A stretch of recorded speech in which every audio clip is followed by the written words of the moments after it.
Hey, what's up there, TCG fans? Ponce here, coming at y'all, making another video. I'm the current owner of TCG Rig. I started this business selling cards on TCG Player. I just wanted to give a short story about what I went through to get to where I'm at, how I got there. It all started when I was at work. As y'all know, I mentioned it multiple times. I work in the oil field. I've been working in the oil field for at least 15 years now. Started out here when I was like 21. Now I'm 36. I mean, the years have gone by. It went by quick. So one of these days, I was on a location, and one of my coworkers was playing Magic Arena on his phone. I was interested about it. He was telling me about it or whatever, and I was like, "Oh, cool." I used to like playing card games when I was younger. This was at least 3 years ago. Whenever he was showing me his game and stuff like that, I got so interested. I was like, hey, you know what? If I download it and I was play it too, could we play against each other? And I made my own account. I started building up my own decks and stuff like that, and playing the game more and more. That we ended up playing against each other a few times, and it was fun. It was entertaining. I got into doing it so much. Had contacted some of my friends that I used to play with when I was younger, and I was asking them, hey, if they knew anything about any card games that they were into, or what if they were playing any still, or what they're up to. They introduced me to Magic, and I didn't know how to really play Magic, so they taught me how to play. I mean, it's an expensive hobby. It's not cheap. These cards are expensive. I've always liked shiny things. I recently made a video on YouTube of deck profile of the deck I'm going to be playing with this next tournament event. The good thing about these tournaments and Magic and stuff like that, it's like prize cash if you can win, or at least make it into the top 8. And there's hundreds of people you got to play against. So as I was going through the building of a deck and choosing what deck I wanted to play, they're like hinting to me, hey, you know what, this will be easy to play and stuff like that. And so I started building up a deck, and I started buying the cards. I got onto TCG Player, made an account, and started playing. It becomes very addicting. It's a very addicting hobby. So I ended up buying more and got into building up a collection of cards. I ended up getting a whole bunch. I bought binders, and I started filling it up and stuff. I started getting a bunch of stuff, and then I got to this point to where I'm at now. So towards the end of last year in 2025, I asked them. I was like, "Hey, you know what? I got this. I got a pretty good sized collection. I'm just kind of like storing away in my closet. What do I do with all this stuff?" They introduced me to, "Hey, why don't you sell it?" I was like, well, how do I sell it? And they told me how to get on TCG Player and stuff like that, and sell my cards, because that's what they do all the time. Apparently, I was like always curious. I was like, man, dude, y'all must have a lot of money to be going around building deck after deck, and how do y'all do it? And they're always like, they build up a deck. When it's in higher value, they'll sell off that deck and buy a whole new other deck and build it all over again. And I was like, I don't really want to be getting into doing all that kind of stuff. Actually, I ended up becoming a seller because they introduced me into selling on TCG Player. I got on to listing my cards, and when I saw, as I was listing my cards, because I was live from the start. I mean, I didn't know any better. As I was listing my cards, I had orders coming in, and the orders were coming in so fast. I was just like, wait, what the heck? Like, what do I do? I was not prepared for it at all. It was horrible. I was like, man, I need supplies. I don't got supplies to ship any of these orders out, and nothing like that. So I had told my wife, I was like, hey, babe, all these people are buying these cards already. I have to make a run to Walmart, go buy some shipping supplies in order to get these orders out. I didn't know what supplies to buy. I didn't know what to package, how to package them and stuff like that. I was really going based off of whenever I would order cards, I would order singles or whatever for the decks I was building, how they were packaged when I would get them in, and I would go and get what I needed. Luckily, I already had my computer, I already had my printer, stuff like that. I already had stuff due to doing stuff at home all the time. So I had to make a run to Walmart and go get shipping supplies. Get your envelopes, get your top loaders, get your penny sleeves, tape, and printer paper. I was kind of low on printer paper and stuff like that. I had to buy ink also. I was like, man, I was low on ink too. I got back home, and I was filling out these orders and I was printing and I was running out of ink and I was like, oh my gosh, my printer didn't want to print because I didn't have no ink.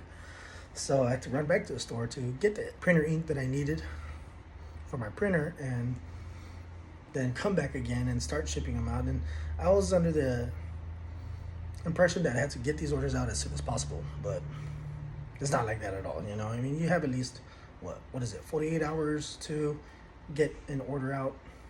That was my whole thing about getting started and getting into it, and it was so exciting and stuff like that. It was, you know, I was in that honeymoon phase of selling cards, and so then I got into packaging my orders and stuff like that. I didn't know how to package them. I was just kind of putting them in however and sending them off, and I've had so many of them returned because I didn't package them right or whatever, and the post office would return them back to me, and it was a disaster. I had to go to the post office and get, you know, the ideas and the way everything should be packaged and how heavy it should be and stuff like that.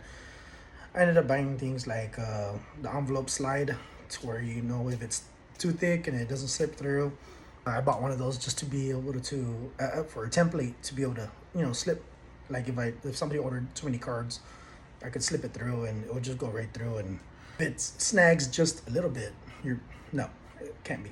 I ended up learning how to package the cards to where I could do single envelope packages and do anywhere from 1 through 44 cards. I could put in up to 44 cards into an envelope. I probably won't show how to do it, but I mean, I'll put up a little video here to show how I was packaging. I'm gonna put a little speed video. I try to block out most of the addresses and stuff, so while I'm going through it, you'll probably see a lot of little stickers popping up and stuff like that, and I put it on speed, that way, you know, hopefully nobody tries to capture that or whatever. Weirdos. Here in this video, I'll be packaging some small orders of single cards. I'll be packaging some big orders. I think the biggest order I had at that moment was like 27 cards, and I was putting everything into envelopes. Everything under $20 is pretty much going to be an envelope. Up to 40, even more than 44 cards, up to 100 cards, I'll put it in envelopes. Maybe sometime later on in the future, I'll show a video on how I do it. I did have to, you know, I watched some YouTube videos on how other people do it and stuff like that, so it kind of gave me some ideas on ways to do it. But I just kind of came up with my own system and taught my wife how to do it, and now that's how we do it. The larger order cards, like TCG will put up a little window that says, you know, in a little description on top stating, you know, cards over this value, it's under your discretion. You should put tracking and proper packaging and stuff like that. So that's when I started getting into bubble mailers and stuff and packaging higher end cards in those bubble mailers, and everything was going good. I mean, it's like I had good sales, everything was moving.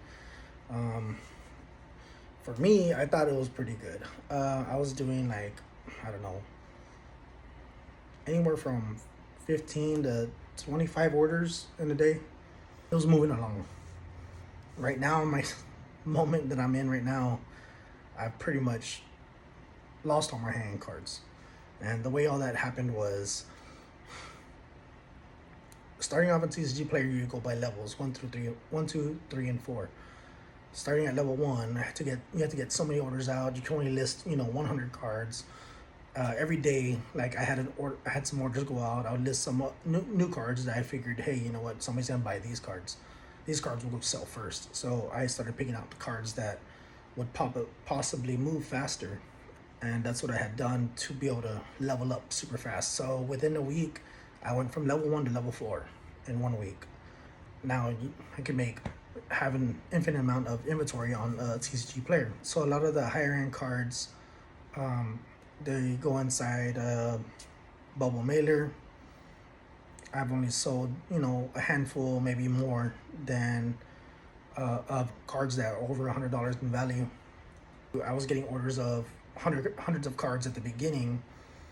I didn't know how to do it. I didn't know how to package it, whatever. So I bought little boxes, and then I was sending them out like that. And then come to realize, I was like, hey, you know what? These people that bought all these lower end cards were super cheap. So I made no value on them at all because I was sending them out in boxes, printing labels and stuff like that, and shipping them off. And I was just like, I'm pretty much paying these people to take these cards. Like I put more money into this order than they ordered from me, and it was kind of it was a little sad at the beginning, but I learned real quick. And even my wife was telling me like, hey, you know what, you're moving around these prices too quick. You're not giving it time to adapt or whatever, or adapt to it. And I was like, no, I'm watching these numbers and I know how they're moving, and I figured it out pretty quick. I mean, on a daily basis, I work with numbers here at work, and it was just like common knowledge to me on how to move things around. When I got to level 4, I went ahead and opened up mass price, and I just started adjusting having it adjust my prices for me and stuff. It worked out, and it was really good. Another thing I love about being a player, being a collector of cards and stuff like that, is like buying new packs, opening them up, the smell of new cards. I don't know, it's a drug. And just trying to see what you pull, and it's always fun and it's always interesting. I love that Magic has a format called Draft. I don't really play Draft. I've done it a few times. I did it once maybe. I sucked at it horribly. But I'm better at playing at the sealed format than Draft. But whatever. Anyways, another story, another time. So whenever it comes down to packaging orders, and I put orders inside of a top loader, multiple cards, team bag, all that.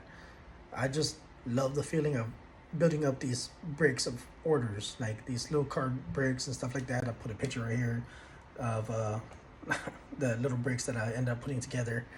I love doing these orders. It's just it's fun and entertaining. I'm hoping to be able to grow it more as I go, and I hope I'll be able to get a lot of support from y'all and help me out in building up a business and stuff. Also, for all my local community area players and stuff like that, as I build up my business, get in contact with me, and more likely we'll cut local players the deal. Sorry for those of y'all that are not in my local area, but whenever I start building up more and more and start getting more products in and stuff like that, I'd help out the players that I play along with and stuff. Contact me at, you know who I am, if you know who I am. But besides that, we'll put this video to a close, and if you haven't already, make sure you like, comment, subscribe. Help me grow my channel, help me grow my business, and I'll see you on the next one.